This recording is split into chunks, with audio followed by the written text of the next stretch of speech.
Bismillahirrahmanirrahim. Alhamdulillahi rabbil alamin. Wassalatu wassalamu ala asyrafil anbiya wal mursalin Sayyidina maulana Muhammadin wa ala alihi wa ashabihi ajma'in. Qala al-musannif rahimahullah wa nafa'ana bi ulumih. Yang kesembilan, adab-adab mempersiapkan diri untuk sembahyang.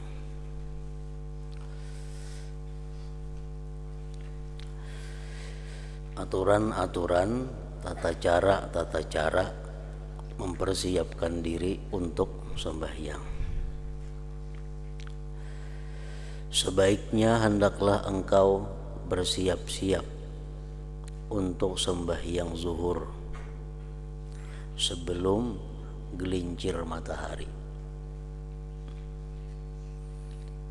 Artinya persiapan untuk sembahyang zuhur itu sudah disiapkan sebelum gelincir matahari, karena gelincir matahari itu sudah masuk waktu zuhur jam 12 lewat sedikit, jam 12 lewat 4 menit biasanya kita hitung harinya. Jam 12 lewat 4 itu adalah gelincir matahari.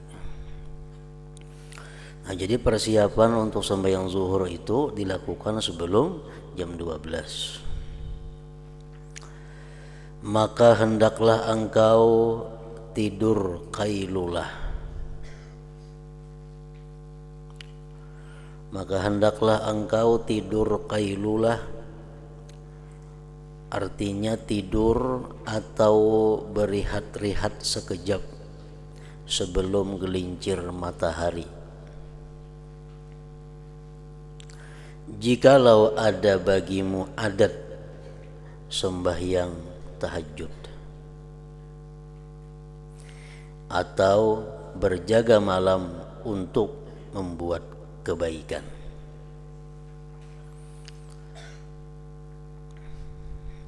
Jadi pahaman di sini, sunat kita guring sebelum gelincir matahari. Misal jam setengah 12 sunat guring. Kalau kita mempunyai kebiasaan sembahyang tahajud di malam hari atau berjaga-jaga malam untuk membuat kebaikan. Misalnya kita malam sudah terbiasa menggunakan waktu untuk mutalaah atau untuk mudzakarah atau untuk membaca Al-Quran. Nah, disunatkan guring sebelum gelincir matahari, karena tidur sekejap sebentar sebelum gelincir matahari itu adalah sangat membantu engkau untuk berjaga di waktu malam. Jadi lain lawan guring imbah zuhur atau guring besukan. Guring yang dilakukan pada waktu qailulah itu adalah khusus untuk memperkuat beribadah atau berbuat baik di malam hari. Sama halnya dengan makan sahur. Sama halnya dengan makan sahur yang dapat membantu orang yang berpuasa di waktu siang. Makan sahur hukumnya sunat juga, karena itu sangat membantu bagi orang yang berpuasa di siang hari. Tetapi qailulah tanpa ibadah di waktu malam sama halnya dengan makan sahur tanpa puasa. Amun pajangan malam kada beribadah juga, sama halnya orang makan sahur cuma kada puasa. Nah, pahaman di sini artinya kada disunatakan guring kailulah itu mun pajang malam guring juga. Kailulah itu dianjurkan kalau malam pajangan beribadah. Sama halnya makan sahur itu disunatakan kalau siang pajang puasa. Kalau siang pajang kada puasa, sunatlah makan sahur. Nah, kada sunat.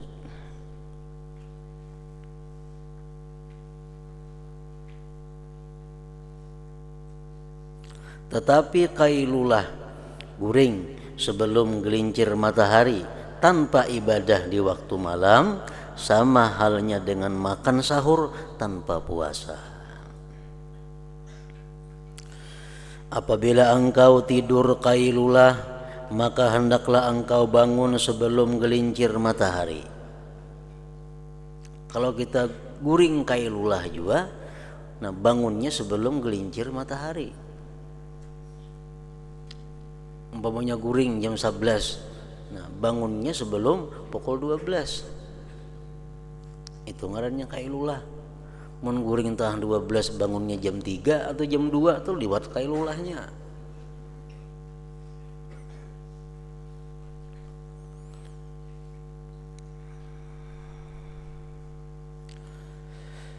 Apabila engkau tidur kailulah, maka hendaklah engkau bangun sebelum gelincir matahari. Kemudian terus engkau berwudu dan pergi ke masjid dan sembahyang sunat tahiyatul masjid. Jadi guring kailulah termasuk guring nang disunatkan. Ada guring nang disunatkan, ya guring kailulah tadi. Ada guring nang dibenci Allah, guring imbas sembahyang subuh, imbas sembahyang asar, imbas maghrib. Itu guring yang dibenci Allah. Ada guring yang diharamkan Allah, yaitu guring sesudah masuk waktu sembahyang, sedangkan dia kada punya keyakinan bangun di dalam waktu. Misalnya imbas zuhur guring, meluman lagi zuhur, nah inya kada yakin bangun sebelum asar, nah itu haram guringnya. Ada guring nang boleh, ya guring-guring biasa macam guring malam. Atau jam 4 subuh misalnya guring, tapi inya kada yakin bangun, orang azan bisa liwat kena bangunnya, nah itu kada boleh guring.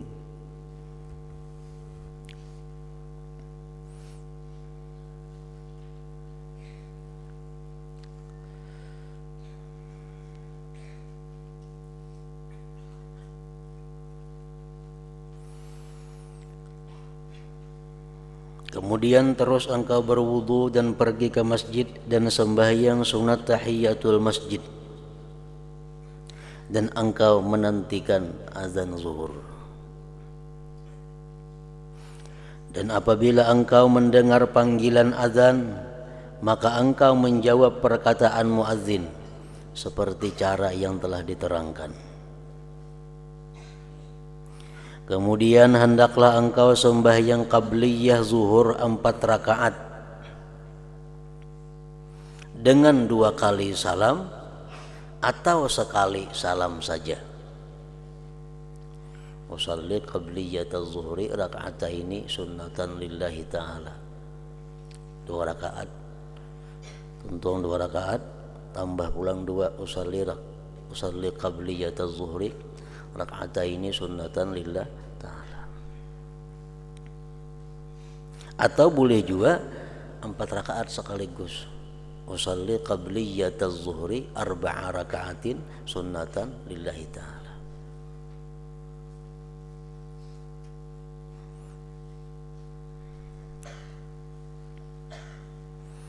Dan perlu diingat bahwa apabila sembahyang sunat itu ada qabliyah dan ada ba'diyahnya, maka itu kita diwajibkan membuat qabliyah atau ba'diyah. Kali cukup dengan sunat zuhur. Misalnya kau sembahyang sunat zuhur 2 rakaat, nah itu kali cukup. Kenapa? Karena zuhur itu ada mempunyai qabliyah, ada mempunyai ba'diyah. Jadi harus jelas apa nang kita gawe qabliyah atau ba'diyah. Jadi usalli qabliyataz zuhur atau usalli sunnataz zuhri qabliyatan boleh juga. Nah lain halnya sunat asar, itu mesti kada dibuat qabliyah ba'diyah, kada jadi masalah karena ba'diyah asar itu kada ada. Usalli sunatal asar misalnya cukup.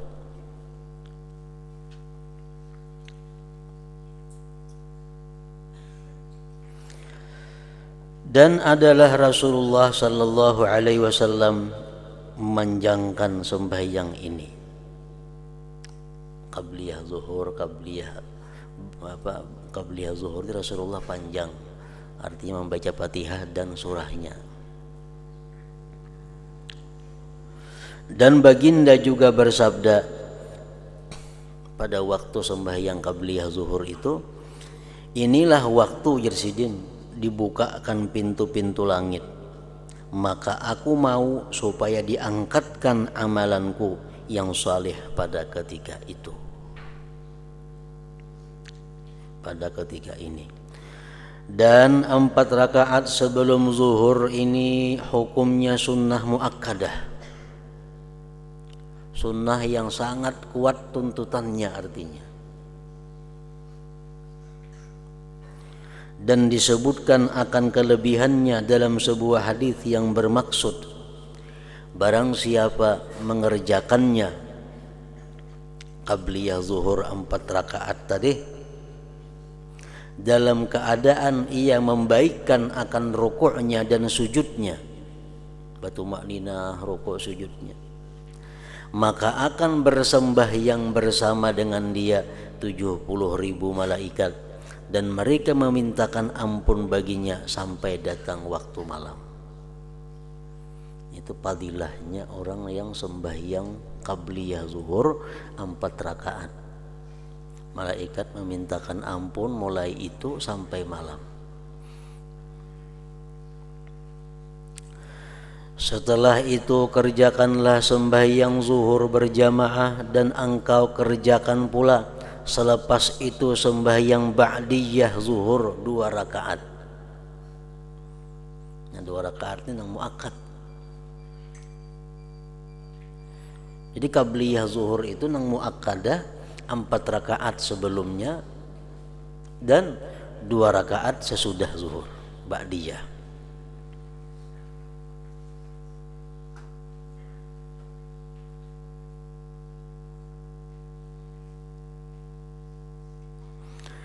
Dan jangan engkau sibuk selepas itu, tuntung sembahyang ba'diyah zuhur artinya 2 rakaat.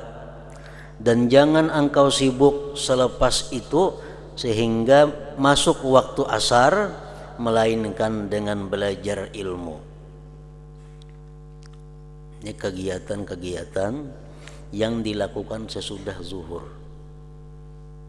Belajar ilmu, atau menolong orang lain, atau membaca Al-Quran, atau mencari cara hidup yang engkau gunakan untuk keperluan ibadatmu, atau beristirahat untuk menunjang ibadah yang berikutnya.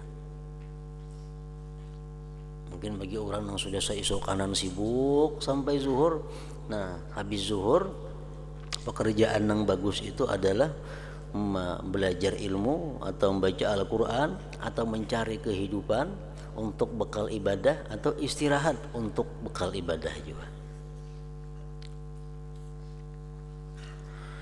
Sebelum sembahyang asar hendaklah engkau kerjakan sunat qabliyah asar 4 rakaat dengan 2 kali salam atau sekali salam. 4 rakaat juga.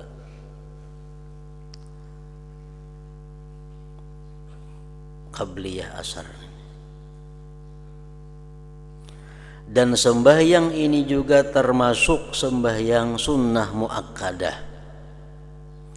Dan mengikut pendapat sebagian ulama, 4 rakaat sunat qabliyah asar ini hanyalah sunat biasa, bukan sunnah muakkadah. Jadi ada 2 pendapat ulama, ada yang mengatakan 4 rakaat sebelum asar itu muakkadah, ada yang mengatakan 4 rakaat sebelum asar itu bukan termasuk sunnah muakkadah. Maka telah bersabda Rasulullah sallallahu alaihi wasallam, rahimallahu imra'an shalla qabla al-'asri arba'at. Artinya semoga Allah mencucuri rahmat kepada seseorang yang sembahyang sunat qabliyah asar sebanyak 4 rakaat.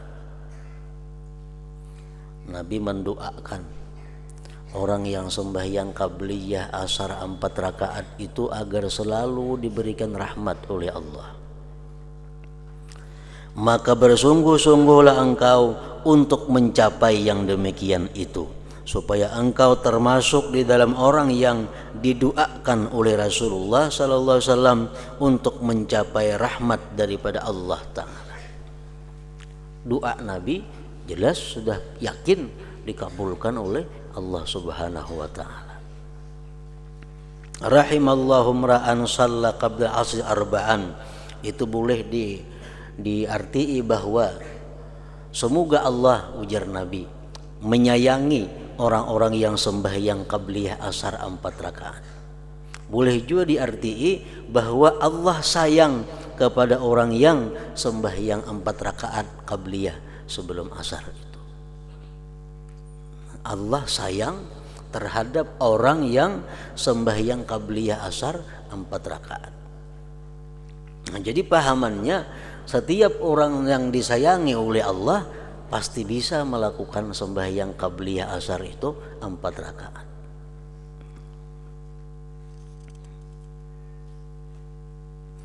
Jadi kita amun asakulir nih sembahyang qabliyah asar asakulir, berarti aku dapat disayangi Allah. Kenapa? Karena Allah sayang lawan orang yang sembahyang qabliyah asar 4 rakaat. Mun aku kada kau manggawi berarti aku disayangi Allah ngarannya. Nah, itu dorongan untuk bisa melakukan sembahyang qabliyah asar ini 4 rakaat tadi.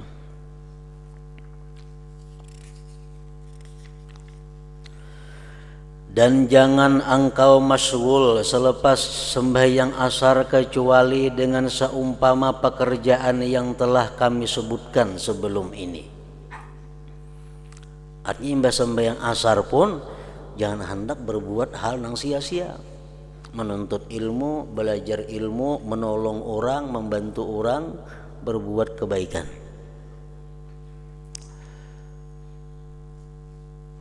Dan sangat tidak patut bagi seseorang itu mensia-siakan masanya.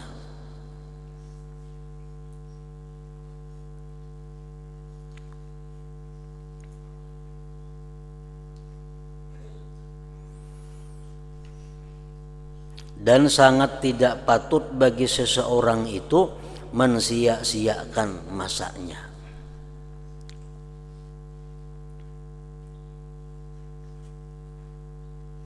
Dengan ia mengisi waktunya dengan apa saja pekerjaan yang kebetulan datang kepadanya,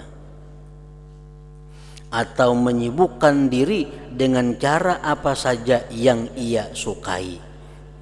Nah, itu sangat kada baik, artinya sangat tidak patut. Nah, jadi kehidupan kita sehari-hari ini dicontohkan oleh para ulama, perbandingannya itu adalah sama seperti sembahyang. Kita sembahyang itu ada takbir. Sembahyang itu ada membaca Al-Quran. Sembahyang itu ada bertasbih. Sembahyang dalamnya ada berdoa. Sembahyang itu dalamnya ada membaca salawat. Sembahyang itu dalamnya ada istighfar, meminta ampun kepada Allah. Sembahyang itu dalamnya ada istirahat. Sembahyang itu dalamnya ada assalamualaikum warahmatullah. Nah, artinya apa? Bahwa macam itulah mestinya kita mengisi waktu dalam sehari-hari ini, macam sembahyang itu. Nah, jadi di luar sembahyang waktu itu kita gunakan untuk macam sembahyang. Kadang-kadang kita mengucap takbir, kadang-kadang kita mengucap la ilaha illallah, kadang-kadang kita beramalan istighfar, kadang-kadang kita membaca Al-Quran, kadang-kadang kita membaca salawat, kadang-kadang kita mengucap subhanallah, kadang-kadang kita istirahat. Tapi istirahat dalam sembahyang adalah lawas, bila lawas batal. Hendak berdiri rakaat ketiga, ada istirahat kalau tuh, untuk istirahat. Hendak berdiri ke rakaat pertama ada istirahat. Jadi istirahat 2 kali dalam sembahyang tuh, 4 rakaat. Nah jadi dalam kehidupan 24 jam ini cukup istirahat tuh 2 kali, malam sekali, siang sekali istirahat. Lain pada itu kebanyakan istirahat. Nah dalam sembahyang ada assalamualaikum warahmatullah, assalamualaikum warahmatullah. Arti assalamualaikum apa? Kesejahteraan, keselamatan kepada kalian semua. Untuk kalau artinya ke kiri ke kanan. Nah artinya dalam kehidupan kita di luar sembahyang itu hendaknya kita bermanfaat kepada orang lain. Nah iya, membantu orang, menolong orang, memberi nafkah untuk keluarga, itu adalah merupakan perincian daripada kalimat yang kita ucapkan sehari-hari. Assalamualaikum warahmatullah, assalamualaikum warahmatullah. Nah jadi sembahyang itu sudah pelajaran Allah kepada kita untuk kayak apa hidup mengisi waktu dalam 24 jam. Mungkin kita berzikir melulu la ilaha illallah, kadang salawatnya sehari-hari ada baik juga. Bersalawat melulu kadang tasbihnya kada bagus juga. Sembahyang sudah mencontohkan pelajaran kita untuk di luar sembahyang. Sehari-hari mesti ada kita membaca Al-Quran, selembar ke 2 lembar kah? Karena sembahyang mengajarkan kita membaca Al-Quran itu wajib. Nah jadi waktu kita dalam 24 jam itu hendaknya jangan berlaku sia-sia, jangan berlaku mendatangkan dosa, sama halnya dengan kita sembahyang itu.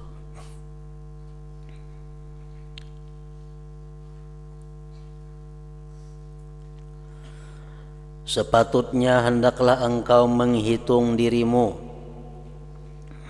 dan merancang segala pekerjaanmu dan menyusun wirid-wiridmu pada waktu siang dan malam.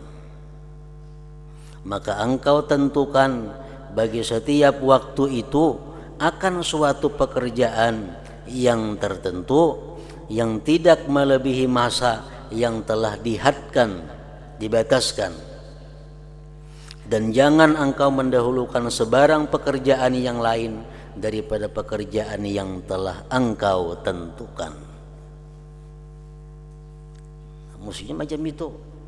Dalam sehari-hari ini kita ada punya wazifatul yaum wal lailah, punya ada tugas siang dan malam.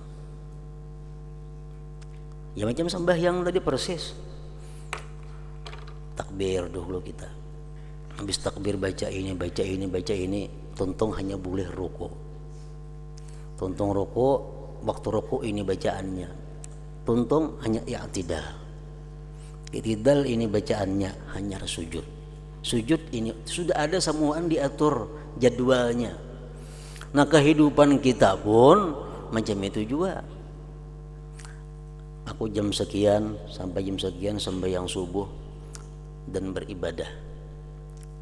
Nah mulai jam sekian sampai jam sekian aku melaksanakan kebersihan, mandi, bertatapas, segala macam, makan dan sebagainya. Habis itu istirahat 1 mat. Habis itu lagi aku belajar, habis itu mutalaah jam sekian, diatur jadwalnya itu. Nah, sebagaimana Allah mengajarkan kita mengatur pembagian-pembagian di dalam sembahyang. Jangan hendak mendahulukan sesuatu daripada jadwal itu. Sujud sebelum i'tidal bolehlah, kada boleh. Kenapa? Karena i'tidal mesti berdahulu daripada sujud. Nah, amalan yang sudah kita aturkan itu jangan diubah-ubah. Misal baca salawat biasa jam 3, diubah ke matahari, nah itu ada mau macam itu. Nah bila amalan itu sudah kita bagi sedemikian rupa waktunya, nah itu akan mendatangkan barakah yang banyak. antara lain kita ada punya barakah waktu, dan antara lain kita dikenal oleh para malaikat. Malaikat sudah hafal, oh jam ini pulannya baca salawat.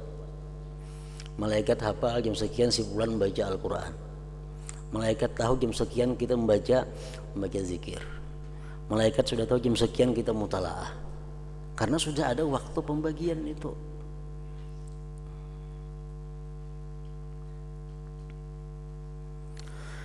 Apabila engkau merancang pekerjaanmu dan menyusun waktumu, pasti engkau akan melihat keberkatan daripada setiap waktumu yang sangat berharga itu.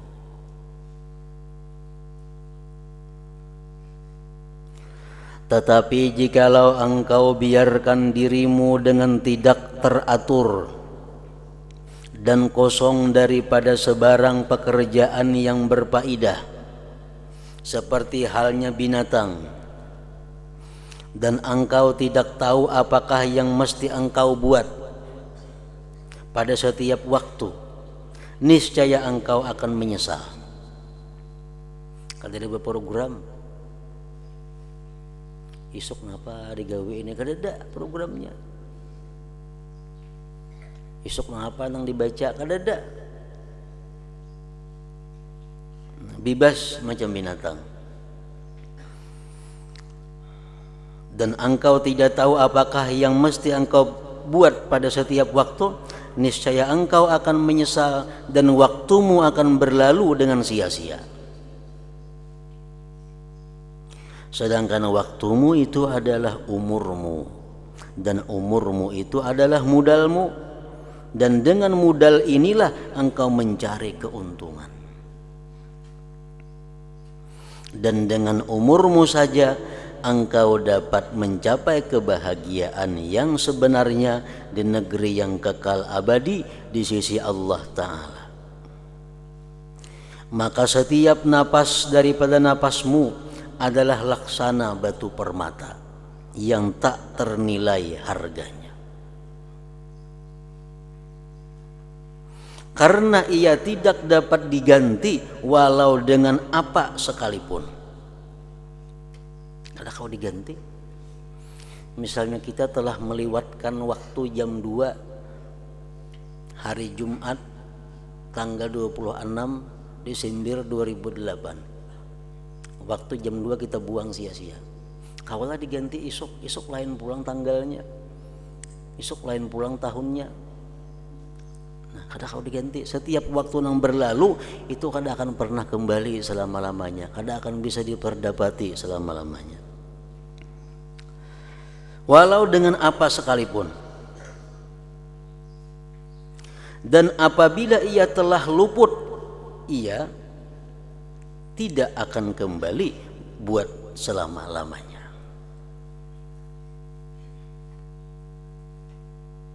Maka janganlah engkau menjadi seperti orang-orang yang bodoh, yang tertipu di dalam kehidupannya, di mana setiap hari mereka bersuka-suka dengan bertambah banyaknya harta benda, dengan bertambah banyaknya harta benda mereka, sedangkan umur mereka semakin berkurang. Apakah faedahnya harta yang bertambah apabila umur jadi berkurang? Rugi sebenarnya. Berapa harta yang kita dapatkan hari ini? Hari ini kita untung 10 juta dengan membuang waktu 10 jam. Sebenarnya rugi nilainya. Kada cukup 10 juta itu untuk membayar kerugian waktu yang hilang 10 jam itu. Karena sesaat waktu itu adalah batu permata yang tak ternilai harganya. Dijelaskan di dalam hadis-hadis dalam Al-Quran, orang-orang yang sudah didatangi oleh malaikat maut minta waktu berapa? Cuma sekejap minta waktu. Minta waktu sekejap. Orang-orang yang sudah didatangi oleh malaikat maut itu minta waktu kepada malaikat maut sekejap. Dan andai kata malaikat maut itu bisa memberi waktu sekejap untuk Inya rela bayar berapapun dengan harta yang ia miliki. Kan rugi artinya. Kalau kita 10 jam bekerja sia-sia menghasilkan duit 10 juta masih rugi kalau dibanding dengan kerugian waktu umur yang diberikan Allah Subhanahu wa taala. Ya, malaikat maut ikam hakuna aku beri waktu sekejap nah, cuma ikam bayar 200 juta, ya tuh dibayarinya mau nanti duitnya. Pasti dibayarinya. Wah, malaikat maut minta waktu nah 5 menit lagi nah, hendak hidup 5 menit lagi. Supaya kau tobat, supaya kau berzikir. Yang malaikat maut kan bayar 2 miliar. Ayo aku beri waktu 5 menit, kita bayar 2 miliar. Andai kata kita punya duit 2 miliar pada saat itu, larangnya harga waktu 5 menit pada saat itu. Setiap hari mereka bersuka-suka dengan bertambah banyaknya harta benda mereka, sedangkan umur mereka semakin berkurang. Apakah faedahnya harta yang bertambah apabila umur jadi berkurang? Oleh itu jangan engkau bergembira. Jangan bergembira kecuali dengan tambahan ilmu atau amal soleh. Ayo gembira. Hari ini dapat ilmu tambahan ini. Nah, kita gembira. Itu patut gembira. Karena umur memang untuk itu. Kita hari ini mampu menyelesaikan tugas yang kita buat dengan amaliyah tertentu. Kita mulai pagi sampai maghrib membuat jadwal ibadah. Sampai waktunya selesai ibadah, kita bangga, kita gembira. Nah itu cocok gembira, karena kita gembira dengan ibadah. Waktu yang digunakan dengan ibadah itu berujung. Karena keduanya ilmu atau amal saleh adalah sahabatmu yang menjadi temanmu yang setia di dalam kubur.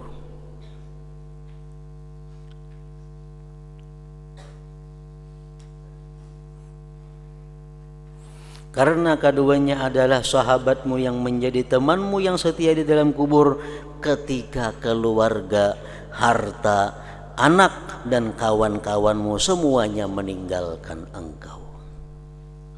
Nah di situ ruginya. Di situ nyata kerugiannya. Harta yang kita cari susah payah ditinggalkan, dibagi-bagi.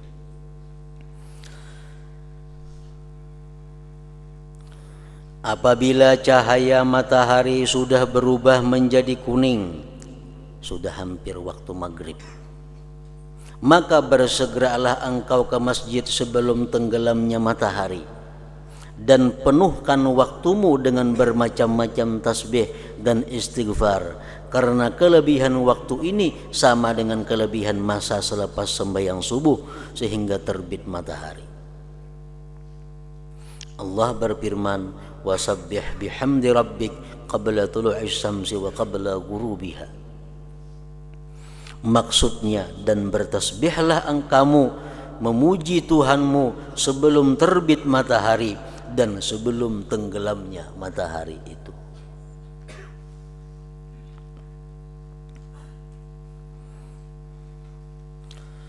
Dan baca olehmu sebelum tenggelamnya matahari itu akan. Nah, dianjurkan oleh Imam Ghazali dalam kitab ini bahwa menjelang tenggelam matahari itu kita disuruh sidin membaca pertama surat wasyamsi wadduhaha hingga akhirnya, dan walaili idza yaghsha hingga akhirnya, dan surat qul a'udzu birabbil falaq hingga akhirnya, dan qul a'udzu birabbin nas hingga akhirnya. Paling memerlukan waktu 5 menit cukup.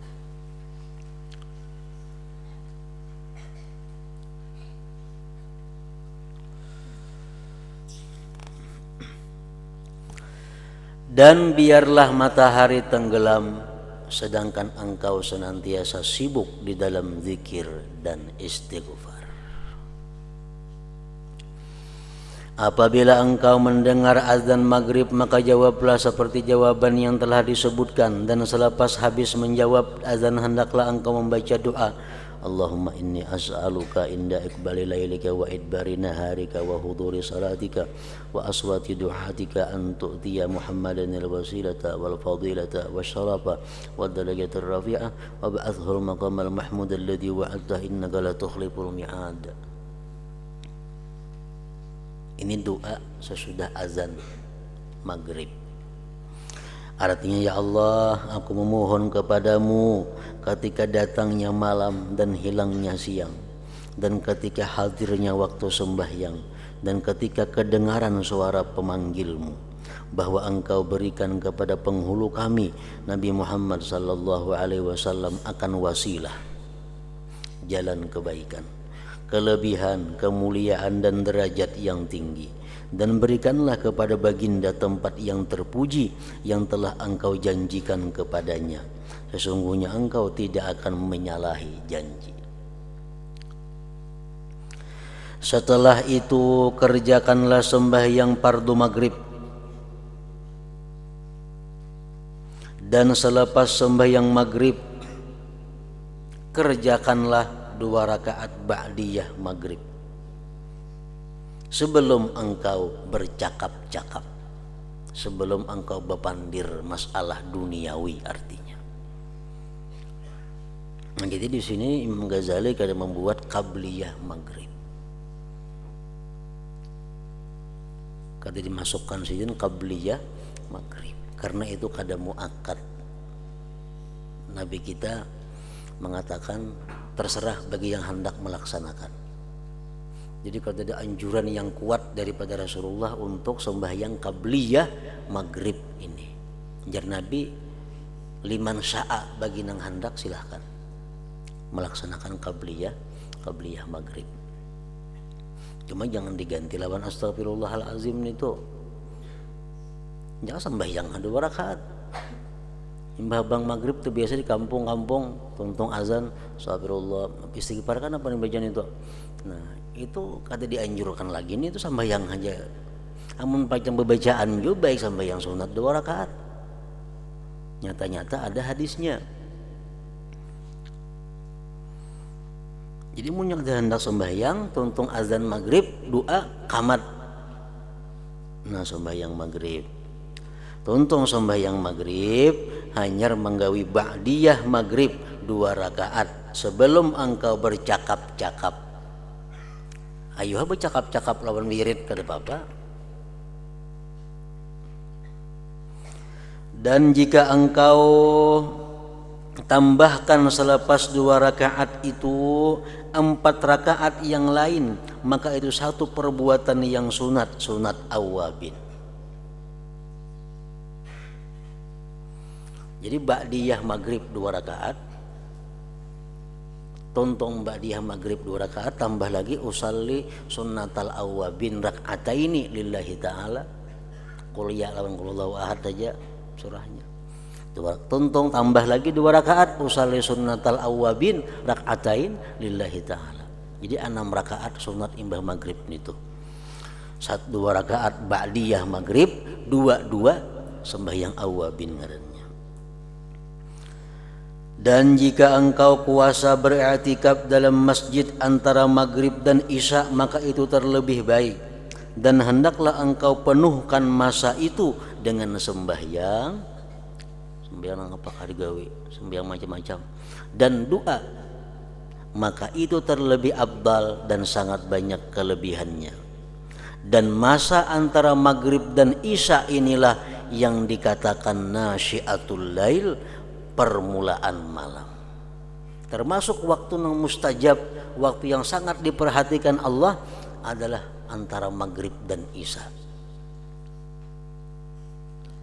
Kalau engkau kada bisa beribadah di tengah malam, kada kau beribadah di waktu sahur, beribadahlah antara maghrib dan isya.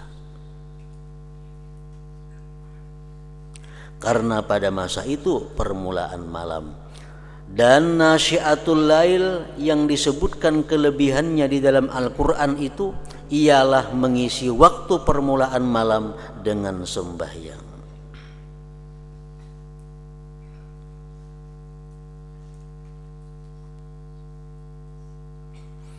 Dan telah ditanya Rasulullah sallallahu alaihi wasallam daripada maksud firman Allah, tatajafa junubuhum 'anil madaji' yad'una rabbahum khaufan wa tama'a.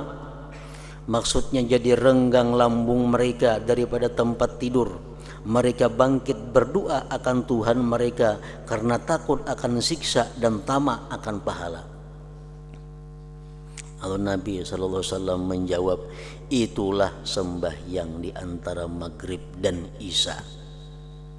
Dipuji oleh Tuhan dengan kalimat tatajafa junubuhum 'anil madaji' yad'una rabbahum khaufan wa tama'a tadi.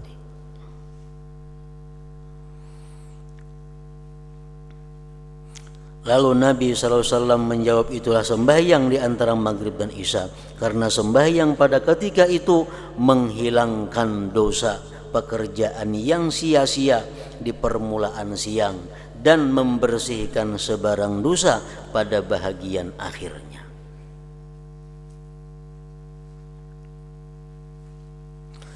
Apabila masuk waktu isya dan sesudah selesai azan dan doanya, maka kerjakanlah sunat qabliyah isya. Qabliyah isya ada 4 rakaat, itu nang sunat, 2 rakaat nang lebih kuat. Qabliyah isya 4 rakaat untuk menghidupkan masa antara azan dan dengan iqamah. 4 rakaat sebelum isya, 2 melaksanakannya. Tapi kalau nya 2 rakaat saja sudah cukup. Maka kelebihannya sangat banyak, diantaranya disebutkan di dalam sebuah hadis, inna du'a bainal azan wal iqamah la yuraddu.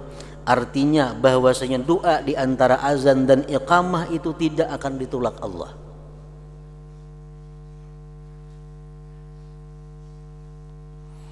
Kemudian hendaklah engkau mengerjakan sembahyang fardu isya dan sembahyang ba'diyah isya 2 rakaat. Baca olehmu pada rakaat pertama akan surah Alif Lam Sajdah atau Yasin, panjang mana bacaannya. Dan pada rakaat yang kedua akan surah Tabarakalladzi atau surat Duhan. Ini amun nang kadata baca sebelum isya, karena kedudukannya membaca surah Tabarak lawan surah Sajdah itu antara maghrib dan isya sama dengan Lailatul Qadar. Jadi di antara sekian surat yang paling bagus dibaca antara maghrib dan isya itu kada boleh tidak, jangan ketinggalan surah Sajdah dan Tabarakalladzi biyadihil mulku. Nilainya sama dengan 1000 bulan.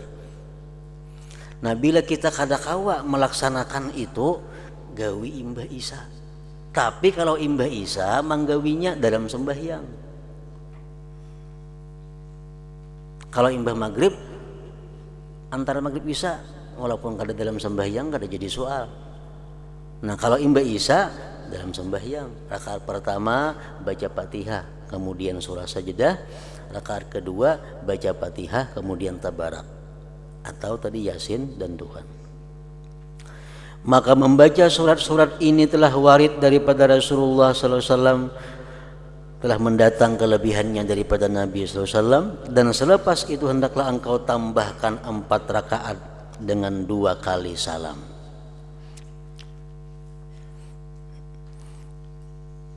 Imbah isya, jadi 2 rakaat tadi ba'diyahnya, nang 4-nya ini sunat mutlaknya. Maka telah diriwayatkan daripada Rasulullah SAW akan kelebihannya yang sangat besar. Jadi berarti imbah maghrib 6, imbah isya 6 juga. Sebelum isya tadi Yasin 4, yang sekurang-kurangnya 2. Cuma kalau imbah maghrib itu ba'diyah maghrib 2 rakaat, awabin 2. Nah, kalau imbah isya ini sunat ba'diyah isya 2 rakaat, hanya mutlaknya 2. Selepas itu hendaklah engkau kerjakan sembahyang sunat witir 3 rakaat dengan 2 kali salam. Dan adalah Rasulullah SAW membaca pada rakaat yang pertama akan surah Sabbihisma Rabbikal A'la, dan pada rakaat yang kedua akan surah Qul Ya Ayyuhal Kafirun. Dan pada rakaat yang ketiga akan surah Qul huwallahu ahad dan surah Qul a'udzu birabbil falaq dan surah Qul a'udzu birabbin nas. Jadi di sini witir sebelum guring sidin mandak waktunya. Kayaknya bangun guring tengah malam atau parak subuh sembahyang sunat-sunat yang lain aja kada usah lagi sembahyang witir itu karena sudah dilaksanakan. Dan jika engkau berazam untuk bangkit sembahyang malam, sembahyang tahajud, maka akhirkan sembahyang witir ini. Namun sudah ada ketetapan bangun tengah malam, dudiakan witir karena sembahyang witir itu lebih baik dibuat di akhir malam. Kemudian selepas itu hendaklah engkau mengisi masa dengan banyak bermuzakarah ilmu atau memutalaah kitab, dan janganlah engkau suka membuat masa dengan bermain-main. Bahkan berusahalah supaya engkau dapat menjadikan amalan kebaikan yang menyudahi segala pekerjaanmu pada hari itu, karena segala amalan itu dinilai mengikut yang akhir sekali. Jadi waktu hendak guring, jangan sekali-kali kita berbuat sesuatu yang dimurkai, yang dibenci oleh Allah Subhanahu wa taala. Karena guring itu adalah merupakan akhir daripada kehidupan kita hari itu. Kalau hendak dapat husnul khatimah mati, biasakan hendak guring berbuat baik, membaca zikir dan macam-macam. Nah, karena guring itu adalah isyarat dari Allah tentang akhir kehidupan kita pada hari itu. Jadi hendak guring tobat, hendak guring istighfar, hendak guring minta ampun lawan Tuhan. Guring. Nah, bila kita membiasakan yang macam itu tiap malam, insya Allah kayaknya akhir hidup kita pun jadi macam itu juga. Nah, kemudian yang ke-10 adab-adab tidur. Hadratin Nabi sallallahu alaihi wasallam al-Fatihah.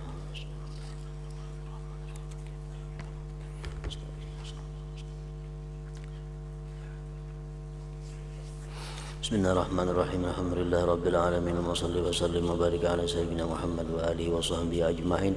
Allahumma ighfir lana ma akhta'na wa ma ta'ammadna wa ma asrarna wa ma a'lanna wa ma asrafna wa ma anta a'lam bihi minna antal muqaddim wa antal muakhir la ilaha illa anta. Allahumma anfa'na bima 'allamtana wa 'allimna ma yanfa'una wa zidna fahman wa ilman wa amalan wa hudan wa taufiqan bi rahmatika ya arhamar rahimin. Sallallahu alaihi sayyidina Muhammad wa alihi wa sallam. Alhamdulillah rabbil alamin.